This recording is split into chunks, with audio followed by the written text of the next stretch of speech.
গণ অভ্যুত্থান কিন্তু আবারও হবে, কারণ অভ্যুত্থান একবার হলেই শেষ হয়ে যায় না, বারবার হতে হয়। সো ওনারা হয়তো বুঝতেই পারছে না যে এই বাচ্চারা একবার দাঁড়িয়ে গিয়েছে, তারা বারবার দাঁড়াতে পারবে। আমরা মারা যারা একবার দাঁড়িয়েছি তারা আবার দাঁড়াবো। আপনাদেরকে গণভোটের রায় মেনে নিতে হবে, আপনাদেরকে জুলাই সনদ বাস্তবায়ন করতে হবে। তা না হলে কোনোভাবেই আমার এই দেশ আবারও সেই 54 বছর পরাধীনতার শিকলেই বেঁধে যাবে। তো আমাদেরকে অবশ্যই আবারও মনে হয় পথে নামতে হবে। যদি আপনারা গণভোট এবং গণরায় যে দিয়েছে সেটা যদি মেনে না নেন, জুলাই সনদ যদি বাস্তবায়ন না করেন, আমরা মারা আবার নামব। তাই আজকে সময় এসেছে আমাদের এই শিকল থেকে আমাদেরকে বের হয়ে আসতে হবে। আপনাদের কাছে দোয়া চাচ্ছি আমি যেন এই কাজটুকু সম্মানের সাথে করে যেতে পারি। আমি এখানে আমার ছোট বাচ্চা জাবির ইব্রাহিম, আপনারা হয়তো নাম শুনবেন, শহীদ জাবির ইব্রাহিম। ওর বয়স ছিল 6 বছর, 6 বছর 2 মাস। আপনারা হয়তো প্রশ্ন করতে পারেন যে ও তো আসলে ছোট বাচ্চা, ও কেন আন্দোলনে গিয়েছিল? ওর তো আক্ষরিক অর্থে আন্দোলন বোঝার কথা না। ওর আন্দোলনে যাওয়ার পিছনে একটু কারণ আছে, কারণ ওর ভাই বোনেরা, ওর ছোট চাচু সবাই আন্দোলনে যেত এবং আমাদের পুরো ফ্যামিলির মধ্যে একটা আন্দোলনের আবহ ছিল। 5ই আগস্ট সকালবেলা ওর হেলমেট পরে, ওর ছোট মেজো চাচুর হেলমেট পরে বলছিল, বাবা আমার ছবি নাও, আমি আর্মি অফিসার হব। ওর বাবা একটু অবাক হয়ে গেছিল, তুমি আর্মি অফিসার হবে কেন? বলে আমি আর্মি অফিসার হবে পুলিশ মারবো, আমি আর্মি অফিসার হয়ে পুলিশ মারবো। তো ওর বাবা আরও অবাক হয়ে গেছে যে তুমি আর্মি অফিসার হয়ে পুলিশ মারবে কেন? ও তখন বলছিল, জাবির, যে তুমি দেখছো না যে আমার ভাইদেরকে পুলিশরা মেরে ফেলছে, আমি আর্মি অফিসার হয়ে পুলিশ মারব। এতটুকু বাচ্চা সে পুলিশ মারতে চায় কেন? কারণ ও দেখেছিল পুলিশ ওর ভাইদেরকে মেরে ফেলছে। আমাদের পুলিশ আমাদের বাচ্চাদেরকে মেরে ফেলছে পাখির মতো। যে দৃশ্য আমরা মায়েরা নিতে পারি নাই, আমরা মাঠে নেমেছিলাম। আমরা যখন নাহিদ এক দফা ডাক দেয়, লং মার্চে ডাক দেয়, তখন আমরা মাঠে নেমেছি পুরো ফ্যামিলি, ওর চাচারা, ওর চাচিরা সহ আমরা পুরো ফ্যামিলি। ওর দাদু প্যারালাইজ ছিল, উনি বাসায় ছিলেন। ওর দাদু ওকে বলছিল, বাবা ভাই তুমি আমাকে ফেলে কোথায় যাচ্ছ? ও বলছিল, দাদু তুমি চিন্তা করো না, আমি একটু পুলিশ মেরেই চলে আসব। আমরা সেদিন লং মার্চে যাই এবং ওইখানে গিয়ে আমরা যেটা দেখেছি যে মানুষটা পরাধীনতার শিকল ভেঙে কিভাবে আসতে চায়। আমি জসীমউদ্দিনে যে রাস্তাটায় গিয়েছিলাম, আমার গিয়ে আর মনে হয় না আমি ফেরত আসি। এত মানুষ, কারণ তারা সবাই প্রতিবাদ করতে গিয়েছিল সেদিন। ওখানে যাওয়ার উদ্দেশ্য এটা ছিল না যে বিজয় দিবস পালন করা।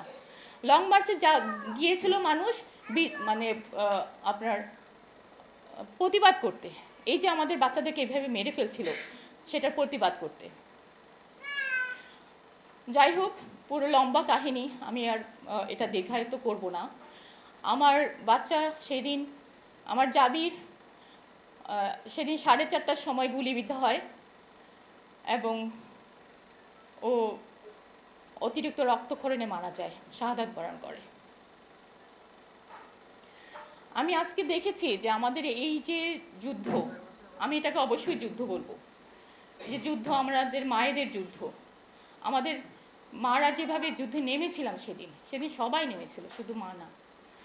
তো এই যুদ্ধে আমরা আমাদের নারীদেরকে আমরা দেখতে চেয়েছিলাম যে একটা, এখন আমরা দেখতে চেয়েছিলাম আমরা নারীরা যেভাবে যুদ্ধ করেছিল তারাও ওইভাবে এখনও যুদ্ধ করবে। কিন্তু ওনারা হারিয়ে গেছে, এটা আসলে ঠিক না। ওরাও যুদ্ধ করছে, কিন্তু হারিয়ে যেতে দেওয়া উচিত না ওদেরকে। তারপর আমরা শহীদ উসমান হাদিকে দেখেছিলাম উনি প্রতিবাদী হয়ে উঠতে। উনি যেইভাবে কথা বলছিল মনে হচ্ছিল যে উনি একাই বুঝি প্রতিবাদ করছে, এমনভাবে উনি কথা বলছিল, কিন্তু ওনাকে থাকতে দেওয়া হলো। তারপর এখন আমরা দেখতে পাই আমাদের জুলাইকে কলুষিত করার জন্য তারা উঠে পড়ে লেগেছে একটা দল। তারা কারা আমরা কিন্তু বুঝতে পারছি, যে তারা কারা। কারণ ভারতীয় আধিপত্যবাদ আমাদের ভিতরে কিন্তু জেঁকে বসেছে, কিন্তু আমরা এটা থেকে মুক্তি পাওয়ার জন্য এই জুলাই যুদ্ধ করেছি। জুলাই যে যুদ্ধ হয়েছে সেটা থেকে মুক্ত হওয়ার জন্যই আমরা কারো কাছে মাথা নত করতে চাই না। কেউ আমাদেরকে বলবে তুমি এটা করো ওটা করো, আমরা সেটা করব, সেটা হবে না। আমাদের বাচ্চারা দেখিয়ে দিয়েছে যে আমরা ভারতের আধিপত্য চাই না। ভারত কেন, অন্য কোনো দেশও আমাদেরকে কিছু বলবে আর সেটা নিয়েই আমরা থাকবো, সেটা হবে না। আমরা এতগুলো বছর পর, প্রায় 54 বছর পরে কি আমরা আসলে স্বাধীন হতে পেরেছি? পারিনি, কারণ আমরা আসলে স্বাধীনই হইনি। আমরা পরাধীনতার শিকলে যেভাবে বাধা ছিলাম ওভাবেই বাধা আছি। আমরা এখন বিচারের প্রসঙ্গে আসি। আমরা যে এই যে কষ্ট, এই যে ফাহমিন জাফরের মা, মুসলিউদ্দিন, শহীদ মুসলিউদ্দিনের স্ত্রী, যে বাচ্চাটাকে পর্যন্ত দেখে যেতে পারে নাই, তাদের কি বিচার আমরা করতে পেরেছি? আজকে মাত্র 60টা বিচার হয়েছে, 2 বছরে মাত্র 60টি বিচারের রায় হয়েছে, কিন্তু কারো কোনো রায়ের কিন্তু প্রতিফলন হয়নি। হ্যাঁ, 60টা রায় হয়েছে। আপনি একটু চিন্তা করেন তো, 60টা এতগুলো মামলা চলছে, তার মধ্যে মাত্র 60টা রায় হয়েছে 2 বছর। এটা কি অপ্রতুল? এটা কি হওয়া উচিত ছিল? আমরা বিচারকে ত্বরান্বিত করতে হবে। আমরা এই সরকারকে জানাতে চাই যে যদি বিচার না হয় বা বিচার যদি আমরা করতে না পারি ঠিক মতো, তাহলে ফ্যাসিস্ট সরকার আবারও আমাদের উপরে জেঁকে বসবে। আমরা কোনোভাবেই এই ফ্যাসিস্ট সরকারের হাত থেকে রক্ষা পাবো না। তারপর ওনারা আবারও বলছেন যে আমাদের যে সংস্কার, যেই বাচ্চারা যেটা নিয়ে আসলে তারা জীবন দিয়ে গেছে, সেই সংবিধানের ওনারা সংশোধনী চায়। কিন্তু আমাদের বাচ্চারা চেয়েছিল সংস্কার, কিন্তু ওনারা চায় সংশোধনী।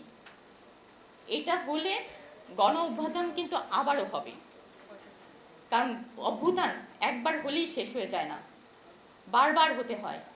সো ওনারা হয়তো বুঝতেই পারছে না যে এই বাচ্চারা একবার দাঁড়িয়ে গিয়েছে, তারা বারবার দাঁড়াতে পারবে। আমরা মারা যারা একবার দাঁড়িয়েছি, তারা আবার দাঁড়াবো।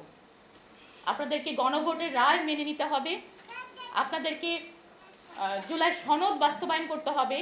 তা না হলে কোনোভাবেই আমার এই দেশ আবারও সেই 54 বছরের পরাধীনতার শিকলেই বেঁধে যাবে। সবাইকে ধন্যবাদ আমাকে কথা শোনার জন্য। আসসালামু আলাইকুম।